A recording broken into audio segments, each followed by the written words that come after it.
Was the seventh-day Sabbath nailed to the cross at Jesus' crucifixion? Or as new covenant Christians, are we still commanded to keep the seventh-day Sabbath? Well, that's a question that we're going to be looking at today, and we're going to be answering it because we need to know as Christians, do we need to keep this, or is it no longer relevant for us? Now, the majority of the Christian world believes that the Sabbath was done away with at the cross, and a text commonly used to back up this point is Colossians 2, verse 16 and 17. So we're going to go and have a look at that today and unpack it and get a real understanding of what Paul is saying here. So it says, "So let no one judge you in food or in drink or regarding a festival or a new moon or Sabbaths, which are a shadow of things to come, but the substance is of Christ." So here we see on face value, Paul is saying, don't let anyone judge you in all of these different things, including Sabbaths. Now, was Paul talking about the seventh-day Sabbath here? Or is he talking about another Sabbath? That's what we need to find out. Now, to understand these two passages here, we need to look at what is Paul saying around these passages to give us an understanding of what is the context of what he's saying. And we need to look back into the Old Testament to get understanding of what these things could be talking about. Because, when Paul is writing in the New Testament here, he's either directly or indirectly quoting things from the Old Testament. Because that's all they had back then. That was the only scriptures they had, was the Old Testament. So they used it for everything to get their understanding about God, about what their purpose was in life, and how they were to be obedient to God. So we're going to have a look at some Old Testament things as well to give us a better understanding, just like Paul, of what he was saying here. But first, let's stay in Colossians and look at the context of what Paul is talking about. So we're going to go back to verse 8 in chapter 2 of Colossians. And it says, "Beware, lest anyone cheat you through philosophy and empty deceit, according to the tradition of men, according to the basic principles of the world, and not according to Christ." So here we see already Paul is giving a warning, saying don't let anyone give you some philosophy telling you that this is gospel to keep, or bringing in their own traditions of the world or the traditions of what the fathers or someone else has said, because we need to not be following what they're saying. We need to be adhering to what Christ is asking us to do. So he's already using a statement here of a warning to beware of what people are trying to tell you to do and need to weigh it against what Christ is asking us. He continues on, "For in him dwells all the fullness of the Godhead bodily, and you are complete in him, who is the head of all principality and power. In him you were also circumcised with the circumcision made without hands, by putting off the body of the sins of the flesh by the circumcision of Christ." So here we see now he's come into talking about circumcision, which was a tradition in the Old Covenant that the Jewish people had to keep to be able to get for forgiveness of sins. That was part of that Old Covenant. And he's saying you no longer need to be circumcised in the physical flesh, but we are circumcised now without hands, the circumcision that is made spiritually within the heart when we have accepted Christ now. And he has created us a new being, getting rid of our old flesh of sin. This is what Paul is going on to building this context up to what he is talking about in Colossians 2, 16 and 17.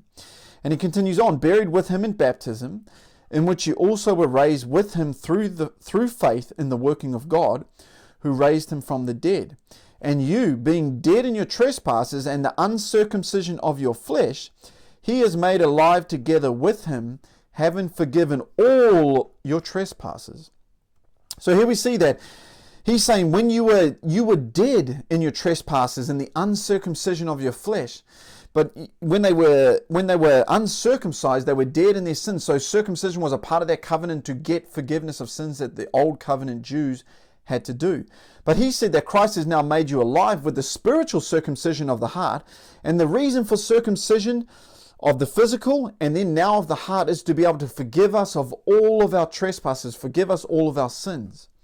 So here we see that the context of what Paul is saying in chapter 2 here is talking about ceremonial laws, talking about traditions that the Jews had to do to get forgiveness of sins. It's all talking about what needed to be done to get forgiveness of sins. So that's very important as we lead into Colossians 2, 16 and 17, getting that understanding, that context of what Paul is talking about here. So there's a dispute between the Jews that have accepted Christ and come into the church, bringing their traditions in, mixing with Gentiles who were non-Jews, coming in and accepting Christ as well. Now they're mixing together to form this early Christian church. But there's disputes over ceremonial laws and circumcision that we can see here.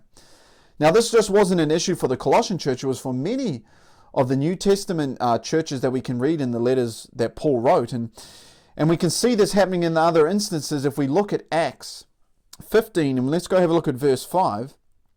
It says, "But some of the sect of the Pharisees who believed rose up." So here we see Pharisees, they had believed. Now they're believing in Christ, they've accepted the gospel of Christ. But here, look what they're saying. "It is necessary to circumcise them and to command them to keep the law of Moses." So here they've accepted Christ. They're meant to be under this new covenant now in Christ. But they're still telling the Gentiles it's necessary that we should still circumcise them. So, traditions, they die hard, right? We love to hold on to our traditions, whether it's, from our family, our cultural backgrounds. And it's the same issue here with the Jews. And they're commanding them that they still need to keep the law of Moses.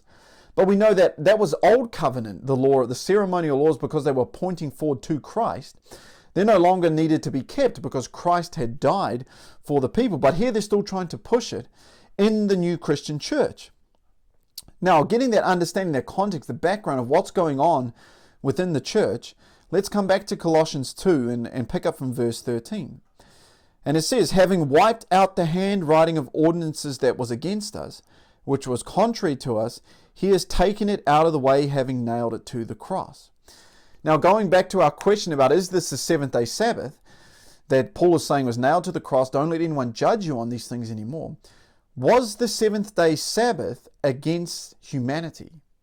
Was it against us? Was it against the people? That's the question.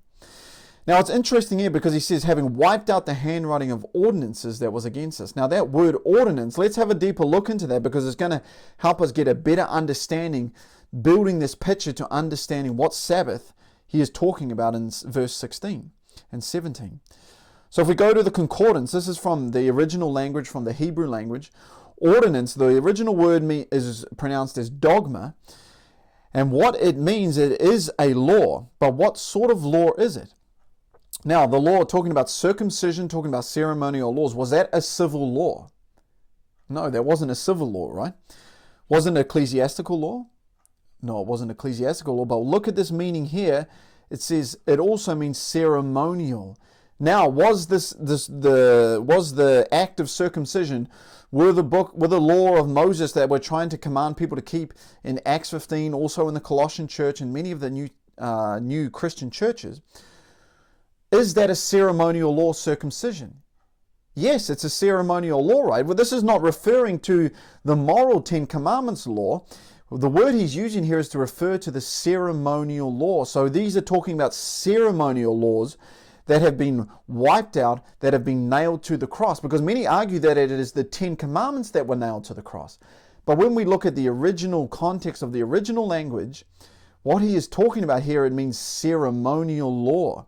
So does it mean the seventh-day Sabbath? No, because the seventh-day Sabbath wasn't a ceremonial law. It was a Ten Commandment moral law written by the finger of God. Let's continue on. Let's get a bit more understanding here. Let's see, because remember, Paul used the Old Testament to reference his writings in the New Testament here. So let's have a look at that phrase, having wiped out the handwriting of ordinances that was against us. Now that sounds familiar, like something else, somewhere else. I've seen this before in the Old Testament. Let's go have a look where Paul may have got this from. Deuteronomy 31, verses 24 to 27. And it reads, "So it was when Moses had completed writing the words of the law in this book." So this is the book of Moses, the book of the law of Moses that he was writing. When he completed it, when they were finished, that Moses commanded the Levites who bore the ark of the covenant of the Lord, saying, "Take this book of the law and put it beside the ark of the covenant of the Lord your God, that it may be there as a witness against you." Same thing as the same exact, pretty much word for word, what Paul said in the New Testament, taking it here from Moses, that it may be a witness against you. "For I know your rebellion and your stiff neck." So here we see that Moses had written this book of the law that had talking about ceremonial laws, feasts, drink offerings, circumcision, these things that they had to keep. and he's written this book, and he hasn't put it in the ark. Now, what was in the Ark of the Covenant? It was the 10 Commandments that was written by the finger of God. They were placed inside the ark, but this book of the law that Moses had written was to be placed beside the ark, not in it. And it was there as a witness against the people. Now, why was it a witness against them? What does that mean? Continue on, it says, if today while I am yet alive with you, you have been rebellious against the Lord, then how much more after my death? So he's saying, while I've been with you and we're meant to be keeping these ceremonial laws, part of the covenant, you've still been rebellious. You still haven't kept them. You've still been sinning. So he said, I'm going to write this law so it can be a witness against you every time you sin, to remind you of your sins and bring you back to Christ. And the whole purpose of it was, when he was dead, was that they could go back and look on it to remind them of their sins, to remind them back to bringing them back to the covenant, remind them of what God had done for them, and it would be there as a witness against them. Same language that Paul is using in Colossians as a witness against them. And now this is talking about the ceremonial laws in the book of Moses. So could Paul also be talking about those same ceremonial laws? Well, we know that is because ordinance means ceremonial law. And it was a witness against them. Here Moses says it is a witness against the people. Now, going back to the question, was the Sabbath contrary to the people? Was it against the people? Was it against them? Because is he talking about the seventh-day Sabbath? But here we go. Let's have a look at Mark 2, verse 27 and 28. This is Jesus speaking. He said, and he said to them, the Sabbath was against the people. No, it's not what it says, right? It says the Sabbath was made for man, and not man for the Sabbath. Therefore, the Son of Man is also Lord of the Sabbath. So was the Sabbath against the people? No, it wasn't against the people. Was the Sabbath a ceremonial law? No, it wasn't a ceremonial law. It was established back in creation. It was written by the finger of God, part of the moral 10 Commandments. And it was made to be a blessing for the people. So it wasn't against people, it was for them. So how can this Sabbath be part of what is being nailed to the cross? Because it doesn't fit any of the criteria, actually, as we're seeing as we go along here. So it must be something else. It can't be the seventh-day Sabbath. Let's go back to Colossians 2 now. Let's really get into it here. 15 to 17, let's address this. Having disarmed principalities and powers, he made a public spectacle of them, triumphing over them in it. So let no one judge you in food, or in drink, or regarding a festival, or a new moon, or Sabbaths, which are a shadow of things to come, but the substance is of Christ. So here we see food, drink, festival, new moon, and Sabbaths. Now, could Paul be getting this from the Old Testament again? We know that he references the Old Testament in many times. And we see that the food, drink, festivals, new moons, these were ceremonial feasts and things that the people had to do. So let's go back. Well, let's see. You'll see this word for word here. Back in Ezekiel 45:17, talking about the ceremonial things that the people had to do. Picking up in verse 17, it says, then it shall be the prince's part to give burnt offerings, grain offerings, drink offerings at the feasts, the new moons, the Sabbaths, and at all the appointed seasons of the house of Israel. So here we see same thing, same language that what Paul was talking about. We see grain offerings, that's food offerings. We're talking about drink offerings there. Feasts, which festival also is translated to feasts in the original Hebrew. New moons in Colossians, and Sabbaths. So exactly the same language, pretty much quoting almost word for word from Ezekiel 45, talking about ceremonial things the Jewish people had to do.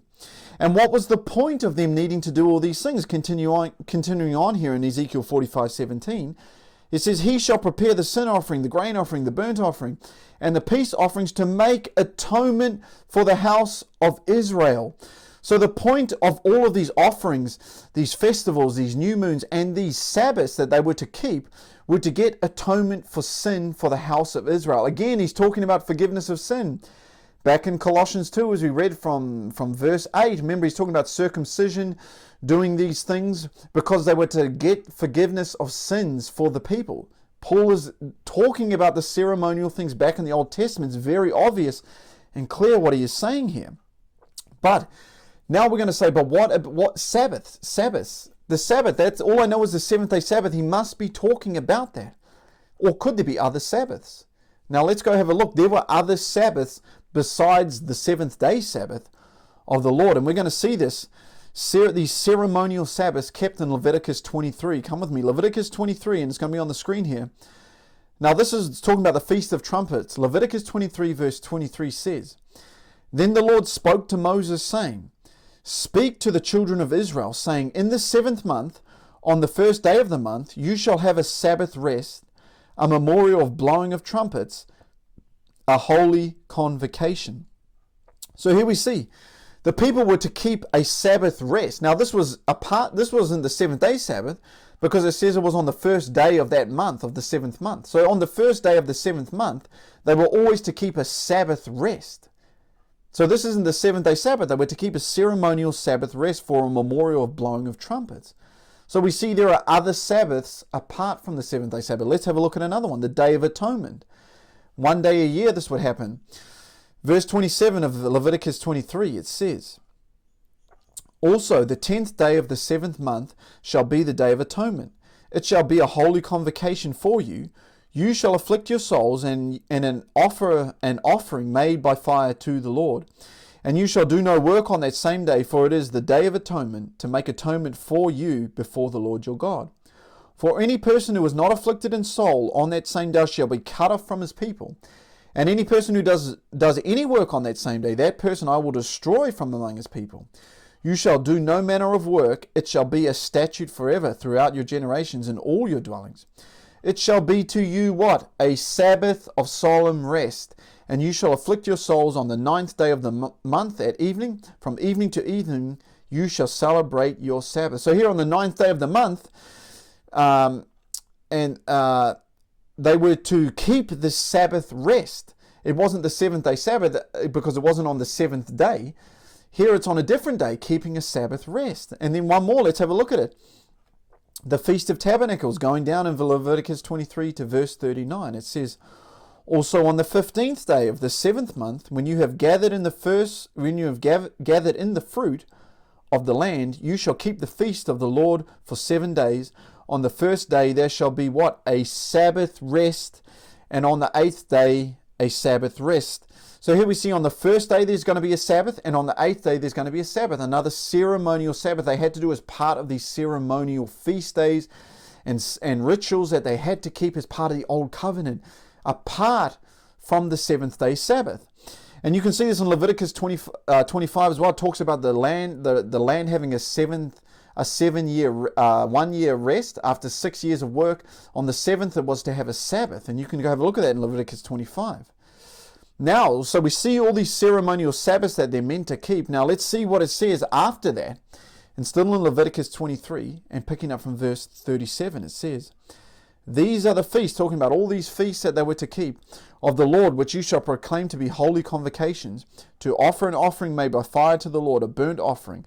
Here we go, a grain offering, food offering there again, drink offerings, everything on its day. So they were to do all of these things on their day. And then verse 38 says, besides the Sabbaths of the Lord. So here we see they were to do their drink offerings, their food offerings, their festivals. Those ceremonial Sabbaths were to be done on their day besides the Sabbaths of the Lord. So here we see there's a distinction here. There's a clear distinction. Ceremonial Sabbaths, but they were to be done on their day apart, beside from the Sabbath of the Lord. So there's still the Sabbath of the Lord. So there's two Sabbaths here. And notice those ceremonial Sabbaths are connected to the drink offerings, the food offerings, the festivals, the new moons, but they're beside that there is the 7th day Sabbath of the Lord. Now we can see what Colossians 2:16, 17 is talking about. When he's mentioning all those offerings and feast days and then Sabbaths, it's clear that he's talking about the 7th day Sabbath. He's referencing Ezekiel 45. He's talking about those ceremonial Sabbaths in Leviticus 23, but they were to be done beside the 7th day Sabbath. Now, it also said in Colossians 2:16 and 17 that, the food offerings, the drink offerings, and also those Sabbaths were to be a shadow of things, but the shadow of things to come, which was speaking of Christ, but the substance of those things was Christ himself. So they were pointing forward to Christ, but they weren't the image of Christ. Now, was those ceremonial Sabbaths part of that? Yes, they were part of that. Now, what do these shadows mean? Let's have a look at what shadows are. Hebrews 10, verses 1 to 4, it says, For the law, having a shadow of the good things to come, and not the very image of the things, can never with these same sacrifices which they offer continually year by year, make those who approach perfect. So here we see that these shadows were pointing forward to Christ, but they were not the very image of Christ. And all the things that they did within those days could never really bring them full atonement of sin, even though they continually did it year by year. But they could never fully wipe away sin from all of those and make those people perfect, because it was not the ultimate sacrifice, Christ, yet. Continuing on in verse 2, it says, "For then would they not have ceased to be offered if it could forgive them straight away? They would have only had to do it once. For the worshippers, once purified, would have had no more consciousness of sin. But in those sacrifices there is a reminder of sins every year, for it is not possible that the blood of bulls and goats could take away sins." So those ceremonial things that they were doing were shadows pointing forward to Christ, who would ultimately take away their sin. But those things that they were doing in those ceremonial laws and feasts and rituals could not actually take away their sins, because the blood of bulls and goats was not sufficient. Only Christ's blood was. Hebrews 9, it says in 9 to 12, "It was symbolic for the present time in which both gifts and sacrifices are offered, which cannot make him who performed the service perfect in regard to the conscience. Concerned only with food," here we go, the same thing as Paul was talking about it in Ezekiel 45, "concerned only with foods and drinks, various washings and fleshly ordinances," those ceremonial laws, "opposed upon them until the time of Reformation." So they were to do these things until Jesus would come and ultimately die and wipe away all sin. Continuing on, verse 11, "But Christ came as high priest of the good things to come, with the greater and more perfect tabernacle, not made with hands, that is, not of this creation. Not with the blood of goats and calves, but with his own blood he entered the most holy place once for all, having obtained eternal redemption." So Christ, with his own blood, now removes those shadows that were pointing forward to him. And we can see in 1 Corinthians 5 more shadows. 7 to 8, it says, "Therefore purge out the old leaven, that you may be a new lump, since you truly are unleavened. For indeed Christ our Passover was sacrificed for us." So here we see that the Passover feast, part of those ceremonial laws, was pointing forward to Christ. Paul is referencing Christ as the Passover. That's a shadow pointing forward to him. One more here, 1 Corinthians 15, verse 20. "But now Christ is risen from the dead and has become the first fruits of those who have fallen asleep." Here we see that Paul is referencing Christ as the first fruits. The first fruits was one of the ceremonial feasts that they had to keep, which was pointing forward, a shadow pointing forward to Christ that would rise first from the dead. These shadows were pointing forward to Christ coming and what he would do. So here we can see that Paul in Colossians 2, verse 16 and 17, was he talking about the seventh-day Sabbath or ceremonial Sabbaths, when those Sabbaths were connected with all the other ceremonial things?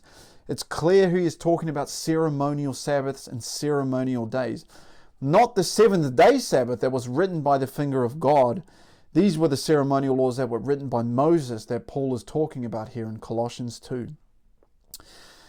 Now, if Paul was telling the people of Colossians not to keep the Sabbath now and say it's done away with, that means we would find Paul also not keeping the Sabbath now, right? And choosing what day he wanted to keep, or choosing Sunday as the new Sabbath.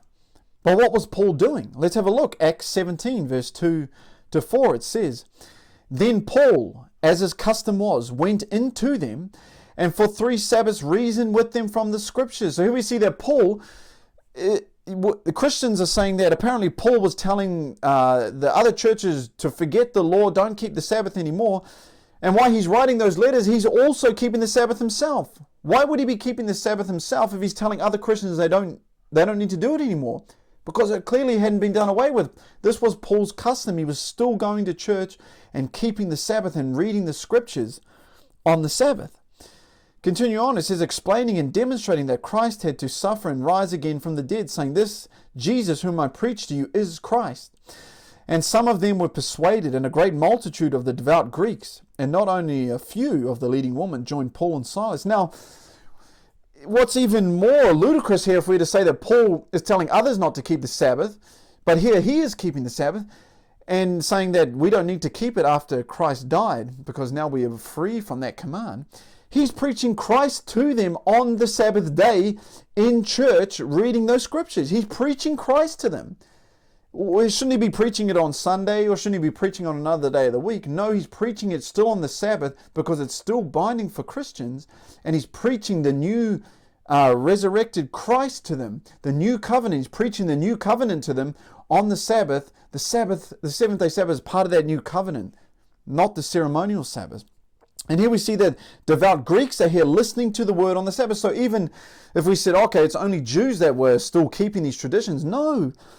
The Greeks, the Gentiles, were also worshipping on the Sabbath because they knew that was part of the moral law. It was still binding for the people. They were coming to church on the Sabbath. Now, I want to look at this last point here. How can the seventh-day Sabbath, as people say, be a shadow of Christ coming to die and sacrifice his body? Because Colossians 2:16 and 17 says that all of those drink offerings, food offerings, those festivals, those new moons, and those Sabbaths were a shadow of Christ. So if that is the seventh-day Sabbath, how can that be a shadow of Christ? Come with me, Genesis 2, verse 1 to 3, talking about creation here. It says, "Thus the heavens and the earth and all the hosts of them were finished. And on the seventh day God ended his work which he had done, and he rested on the seventh day from all his work which he had done. Then God blessed the seventh day and sanctified it, because in it he rested from all his work which God had created and made." So here we see that Sabbath wasn't given at Exodus 20, or, when we see, is it Exodus 16, if I'm not mistaken as well, where people say that's where the Sabbath first was established. No, we see it was established way back when God created the world. He rested on the seventh day. He blessed the seventh day. He sanctified that day. And that's the same writing that we see when it's talking about the fourth commandment, the Sabbath commandment in Exodus. So it was established back in creation. It was universal. Now, how could that be a shadow of Christ coming to die and take away the sin of the world? Because remember, the shadows, the ceremonial laws that were created were made after the fall, after sin they came in, because they needed to be put in there to point us back to Christ, that he would eventually take away our sin and forgive us. But here we see the Sabbath was created before sin, so it couldn't be in the same category as being a shadow pointing forward to Christ. This is another way that we see that the seventh-day Sabbath is not what Paul is talking about in Colossians 2:16 and 17. Because it was before sin, it was before any of the shadows were created that came after sin. It has been around before then, so Paul cannot be talking about that. Paul cannot be talking about that. Now let's have a look at this. If the Sabbath was done away with, it would never be mentioned about keeping any time after this world was gone, obviously, right? Because it's been done away with. But what does it say in Isaiah 66:22 to 23? "For as the new heavens," talking about the new heavens to come, the new earth that will come after this world is destroyed, "which I will make shall remain before you, says the Lord, so shall your descendants and your name remain. And it shall come to pass that from one new moon to another, and from one Sabbath to another, all flesh shall come to worship before me, says the Lord." So here we see in the new heavens, the new earth that is to come after this world has been destroyed, it says that people are going to be keeping the Sabbath. They're going to be worshiping from one Sabbath to another before God. So if Sabbath was abolished at the cross, why are we going to be keeping it in heaven, in the new earth? Because it has not been done away with, people.